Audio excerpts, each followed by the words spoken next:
Zee 24 तास एक पाऊल पुढे नाहीये किंवा बाजारात कुठच्याही प्रकारचं औषध नाहीये, तर त्याच्यावर ठोस उपाययोजना करण्यासाठी गव्हर्नमेंटने आम्हाला इथे NRC ची एखादी ब्रँच काढून द्यावी किंवा अद्ययावत प्रयोगशाळा रत्नागिरी जिल्ह्यात करावी असं आमचं एक म्हणणं आहे। आणि चौथं म्हणणं असं आहे की जो आंबा एक्सपोर्ट होतोय त्यासाठी रत्नागिरी पोर्ट मधनं आंबा एक्सपोर्ट व्हावा, म्हणजे जेणे प्रकारे ना की इथला शेतकरी डायरेक्ट जवळच्या जवळ एक्सपोर्ट करू शकेल, त्यामुळे त्याचा नक्की त्यामध्ये फायदा होईल। बिलकुल। शेवटी आपण जाऊया डॉक्टर अनिल हेरूर यांच्याकडे। हेरूर साहेब, मागच्या सेगमेंटला जो मुद्दा तुम्ही उपस्थित केलेला होता, काळजी काय घ्यायला पाहिजे नागरिकांनी, ग्राहकांनी? अगदी बरोबर। आय थिंक शेवटचा मुद्दा तोच राहील की आपण कितीही म्हटलं की कोण काय करतंय याच्यावर आपला काहीही कंट्रोल नसतो। शेवटी आपण कितीही काळजी घ्या, आपण बँकिंग सेक्टरमध्ये बघतोच, कितीही काळजी सरकारने घेतली तरी शेवटी नुकसान झाल्यानंतरच, म्हणजे नंतर मग ते दार बंद करण्यात काही अर्थ नसतो। तर सर्वप्रथम आपण जी फळं घेतो त्यांना व्यवस्थित धुवून घ्यावं, म्हणजे अँपल ऑफ वॉटरमध्ये, पाण्यामध्ये चांगलं धुवून घ्यावं, हे प्रथमतः आहे। म्हणजे अगदी सोपे सिंपल नियम आहेत, पहिल्यापासून आईने सांगितलेले नियम आहेत ते। दुसरी गोष्ट म्हणजे जे अनसीजनल फ्रूट आहे, म्हणजे जर समजा आता आपल्याला जानेवारीमध्येच आंबा घ्यायचा असेल आणि फेब्रुवारीमध्ये आंबा खायची तलफ आली म्हणून काय आपण आंबा मिळाला आणि खाल्ला तो आंबा चांगला असेलच असं आपण मान्य करू शकत नाही। तिसरी गोष्ट, डायरेक्टली आपण बऱ्याच वेळेला फळं खातो, सरळ ठेल्यावरनं उचलून सरळ खातो, तसं अवॉइड करावं, कारण त्याच्यामधले जरी आपण सांगू शकत नाही की बाबा त्याच्यामधले रेसिड्यू किती असेल, काय असेल ते। आणि इमॅच्युअर फ्रूट जर घ्यायचंच असेल तर आपण स्वतःही पिकवू शकतो। त्याच्यामध्ये जसं हे म्हणाले की एथिलीन ऑक्साईड हा गॅस नॅचरली नैसर्गिकरित्या सुद्धा रिलीज होतो, आणि त्यामुळे ते फळं एकत्र ठेवल्यावर बऱ्याच वेळेला आपण बघतो की आपण एकत्र आंबे ठेवले की ते लवकर पिकतात, त्याच्यामध्ये उष्णता असते आणि ती त्या गॅसमुळे असते। ते आपण स्वतःही करू शकतो असं मला वाटतं की त्यामुळे पिकवलेलाच माल घ्यायला पाहिजे अशी काही गरज नाही। असे हे 2-3 साधे सरळ सोपे नियम मला वाटतं आपण पाळले तर निदान आरोग्याचं तरी रक्षण होईल असं मला वाटतं। बिलकुल। आपल्या प्रेक्षकांच्या आंब्याच्या व्यवसायामध्ये सर्वात महत्वाचा आहे तो म्हणजे विश्वास।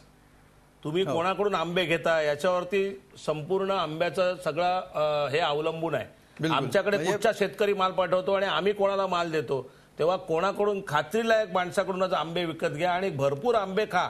आंब्यासारखे एन्जॉयमेंट नाही, आता सगळं महाग झालेलं आहे, आंबे फक्त स्वस्त आहेत, तेव्हा आंबे भरपूर खा। बिलकुल। आपण अशी अपेक्षा करूया की नागरिकांचं प्रबोधन झालेलं असेल, याच्यामध्ये ज्या काही शंका असतील त्या सगळ्या दूर झालेल्या असतील। आपली वेळ संपलेली आहे, जाता आता फक्त एकच बोलायचं आहे, अगदी थोडक्यात आनंदजी, एकच बोलायचंय मला। हो की आता डॉक्टर साहेब जे म्हणाले की आंब्यात रेसिड्यू येतो केमिकलचा, तर आंब्याची फवारणी साधारणतः 10 ते 15 मार्च पर्यंत संपून जाते, आणि त्याच्यानंतर आंबा 2 महिन्याने बाजारात येतो चांगला आंबा, तर त्याच्यात काही रेसिड्यू असू शकत नाही। आणि आंबा हे साल जाड असल्यामुळे त्याच्यात केमिकल रेसिड्यू कधी येत नाहीत, त्यामुळे कुठच्याही लॅबमध्ये टेस्ट केले तर रेसिड्यू तुम्हाला आढळणार नाहीत। ठीक आहे, आपली कार्यक्रमाची नैसर्गिक, आनंद साहेब नैसर्गिक एथिलीन बद्दल बोलत होतो मी।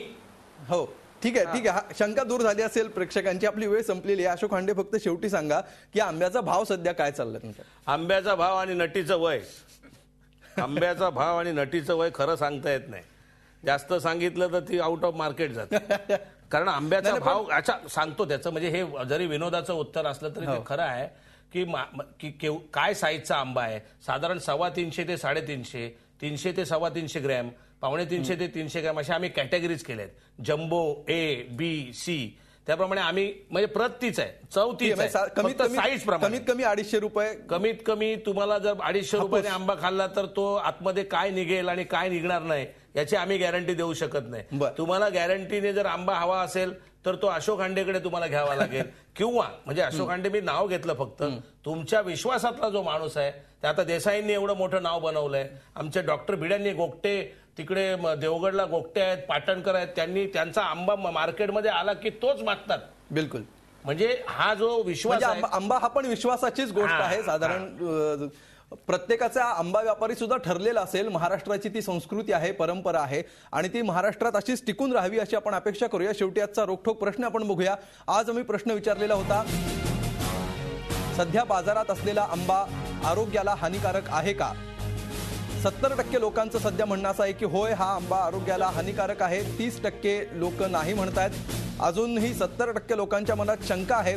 कदाचित हा कार्यक्रम पाहता पाहता त्यातल्या अनेक लोकांची शंका दूर झाली असेल अशी आपण अपेक्षा करूया. मात्र संपूर्ण जगभरात जो कोकणचा आंबा आहे की ज्याला आंबा पिकतो रस गळतो असं त्याचं वर्णन केलं जातं, हे वर्णन इथून पुढे सातत्याने केलं जावं, वर्षानुवर्ष केलं जावं. ही कारवाई जी आहे ती नुसार कायद्यानुसार व्हावी, जेणेकरून अधिकाधिक सकस हापूस आपल्यापर्यंत यावा अशी आपण अपेक्षा करूया.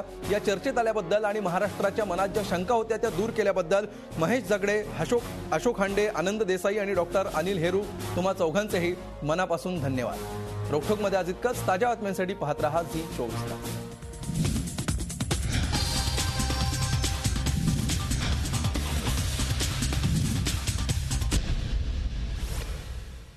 झी 24 तास, एक पाऊल पुढे.